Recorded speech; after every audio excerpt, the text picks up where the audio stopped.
You've probably heard of 5S, right? That method for organizing your workspace? But its story, well, it's so much bigger than just a tidy desk. It's this incredible journey that takes us from post-war Japan all the way to global boardrooms. And it shows how a really simple idea about tidiness can literally spark a revolution. But before we get into all that, let me ask you something. Is your workspace, right now, secretly holding you back? Come on, you know what I'm talking about. That cluttered desk, the messy digital folders, that one tool you can never, ever find when you need it. It all adds up. It's a universal problem, right? Well, it turns out there's a system that's just beautifully designed to solve it.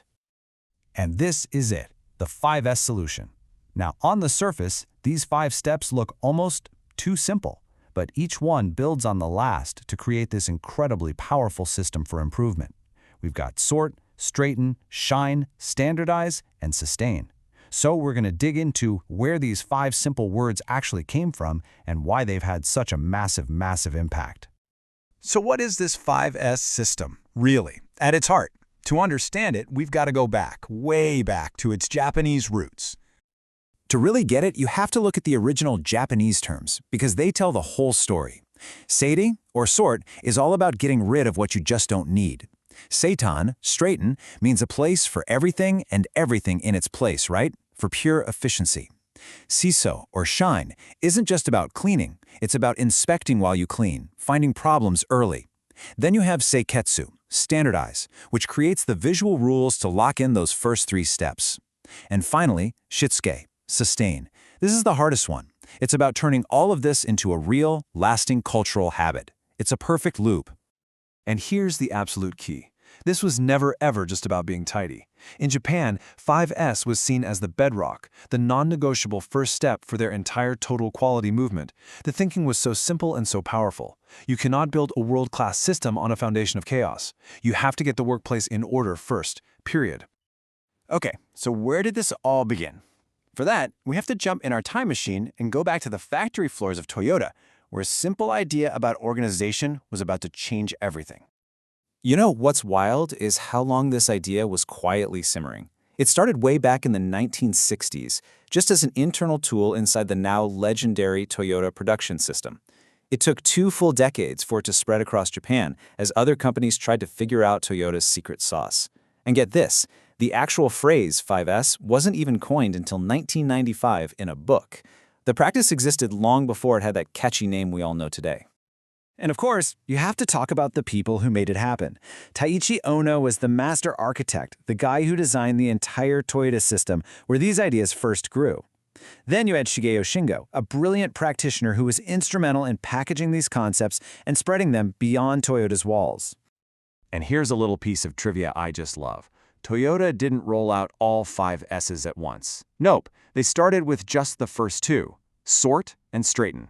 I think that's so telling. It shows that even this powerhouse system started with a super simple, focused goal. Clear out the junk and organize what's left. Everything else was built on top of that solid foundation. So how did this very Japanese idea pack its bags and decide to see the world? Well, the first leg of its journey was across Asia. During the 80s, groups like the Asian Productivity Organization saw the incredible results coming out of Japan and started championing these principles in other countries. That's really where the first seeds of its global takeover were planted. But if you're looking for one person who was the global ambassador for 5S, it has to be Professor Sam Ho. This guy was a total game changer. He formalized the whole thing by creating the world's first 5S audit checklist. He even refined the English terms to make them clearer for everyone. And just look at those numbers. He personally trained over 100,000 people. He was absolutely essential in translating this concept for the rest of us. And make no mistake, this wasn't just a grassroots movement. By 1998, governments were paying attention. The Hong Kong government gave Professor Ho a grant of over $500,000 just to train thousands of 5S auditors. That tells you just how seriously people were taking the economic potential of this simple idea. But its journey to the West was slow. I mean, check this out. This data from 1995 is just stunning. While 80% of Japanese companies were already doing 5S, a whopping 80% of companies in the UK had never even heard of it. That just shows you what a huge cultural gap there was and how long it really took for this idea to catch on.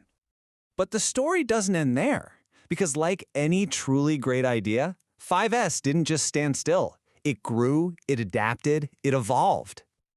So the original 5 principles are still the heart and soul of the system, of course. But modern workplaces have started adding their own spin. A lot of companies now add a 6th S for safety, which just makes total sense, right?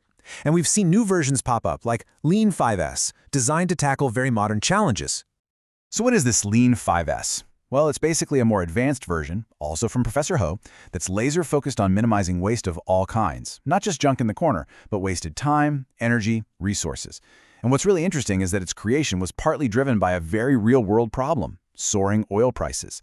It just goes to show how this system continues to adapt to solve the big economic problems of the day. So after this incredible 60-plus-year journey, why does 5S still matter so much? Why are we still talking about it? Well, its legacy is just immense. It is still the foundation for any company that's serious about quality or lean. It's a masterclass in visual management, making problems and waste impossible to hide. It's so flexible, it works just as well in an office or a hospital as it does in a factory. But really, the most important thing is that it's not a project. It's a culture. It's the very essence of continuous improvement. And that brings us right back to you. The history is fascinating for sure, but the real magic of 5S is in doing it. So I'll just leave you with this one final thought. Looking at your own workspace, your desk, your files, what's one single thing you could sort right now, today, to make your work just a tiny bit better?